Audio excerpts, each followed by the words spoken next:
You may be surprised to learn that before becoming a finance director, a business owner, and an investor, I used to be a professional dancer. Most people think that the arts and creative world and the finance and accounting world couldn't be more different, but I'm here to change that misconception. In this video, I will list out 3 things that being a professional dancer taught me about business, and hopefully by the end of this video, you will agree that being creative isn't in opposition of being good in business. But before that, I think it's pretty important to let you know how I became a professional dancer in the first place, and then how I transitioned into the finance and accounting world. So actually, I became a professional dancer a little bit by chance. I always trained as a dancer since I was a child. And then when I found myself in the advanced class of my dance school, the choreographer of the dance company was connected to my dance school. He was also my contemporary dance teacher.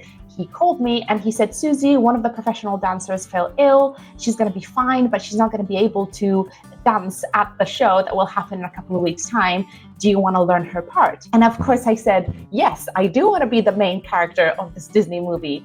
Count me in. And so the day after I joined the professional corps de ballet of the dance company, I did my best to learn the other dancers' part, and I got to perform my first show with other professional dancers. Since that moment, I continued training as a professional dancer, and also at the same time, I was studying towards my bachelor's degree in business economics. The way that I was able to do that is, first of all, I was 20 years old and I had a lot of energy at the time, and also I asked a fellow student to record the university sessions, and then I would listen to those lessons in my time off, make notes, prepare my exams, and sit the exams. And so somehow I was able to pull it off. I got my bachelor's degree in business economics, and by that time, a couple of years had gone by since my first, let's call it professional show.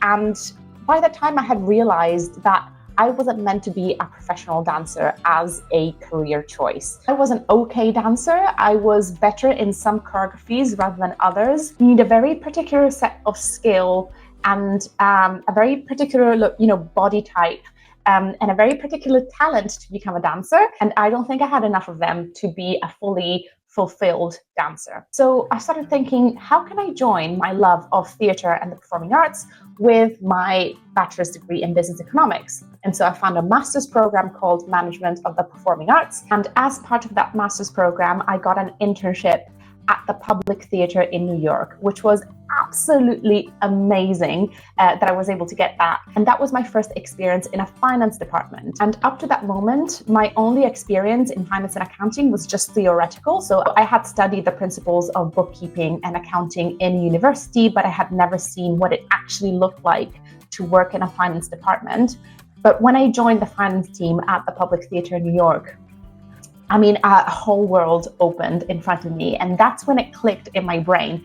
This is exactly what I'm meant to be doing. So eventually I moved back from New York to London, which is where I've been living since 2012.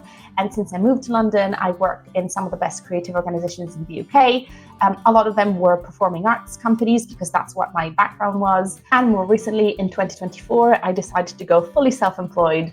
And now I have my own company called Finance Fairy Godmother, where I offer senior level consultancies on financial management. And also I create educational contents for business owners that don't have a financial background or a business background. So this is a little bit of a whistle-stop tour on what my career has looked like so far, but it was important to me that you understood where I come from and why being a professional dancer was so important in me getting to where I am right now. So the first lesson that being a professional dancer taught me is discipline will get you there. So the word discipline has got a bad rap. It is associated with hustle culture and the idea that you have to grind yourself to the ground to be successful. But I don't see it like that.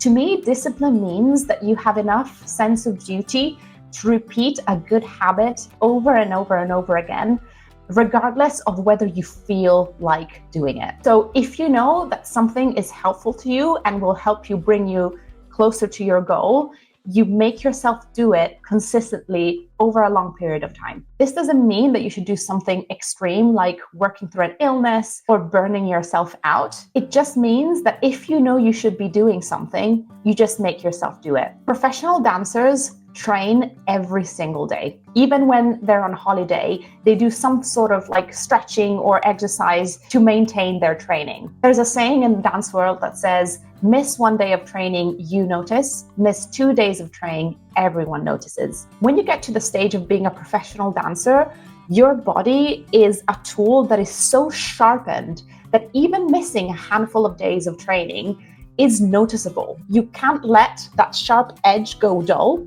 and you do it by training pretty much every single day. Professional dancers know very well that forming daily routines and habits will help you be the best that you can be. And this is the same principle that you should apply to being a business owner. In business, success isn't just achieved by having a great idea or taking that one decision that will change the course of everything, etc., etc. Most of the benefits that you reap in business is by doing the right thing over and over again, consistently over a long period of time until you get to receive the compounding benefits of your efforts. The second lesson that I've learned as a professional dancer that still helps me in business is to let go of perfection. Every dancer always is aiming for perfection, but knows very well that perfection is impossible to achieve. No matter how hard you train, when you get to performing, there's always going to be something that you do wrong in a performance.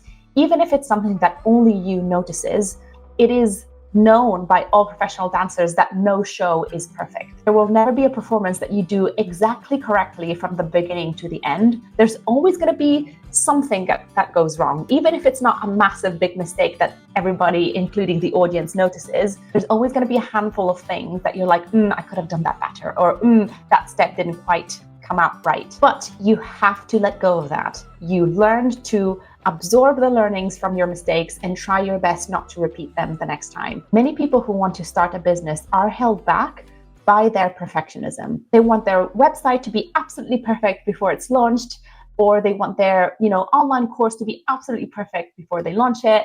They think that there's a level of perfection that they need to achieve before they put themselves out there. And so what they do is they don't launch the website, or they don't launch the course, or they don't launch the social media post that they created. But actually, you just need them to be good enough. Perfection will never be achieved. You have to be okay with your work not being perfect, and you have to trust that you will make them better with time. The third lesson that I've learned from being a professional dancer that helps me with business is that criticism is good. If you're a professional dancer in a company with over 30 people and the maître of ballet corrects you out of everyone else, that is a good thing. You are pretty chuffed about it. That means that you caught their attention and you're worth their time and attention as they give you notes, because they believe that you can improve. Criticism and feedback will make you a better professional. Obviously, criticism shouldn't be abusive, but even very direct and blunt feedback is something that I've learned to take on board without taking it personally. And in fact, in the UK, there's this widespread idea that feedback should be given in a sandwich, which means that you say something good about the person, and then you say what this person should improve, and then you close off with something good again. I don't like this method of giving feedback. I think it beats around the bush too much, and I will always trust that if you tell me something that I should correct, it will come from a good place and that the person giving it to me has good intentions. Being a professional dancer taught me that someone correcting me isn't something that I should take offense to, it's actually something that I should be grateful for. And that's it. I really hope you like this video. On this channel, I also offer reaction videos to Dragon's Den pitches. If that's something that you're interested in, just click over here and binge watch my reactions, and I'll see you at the next video. Bye!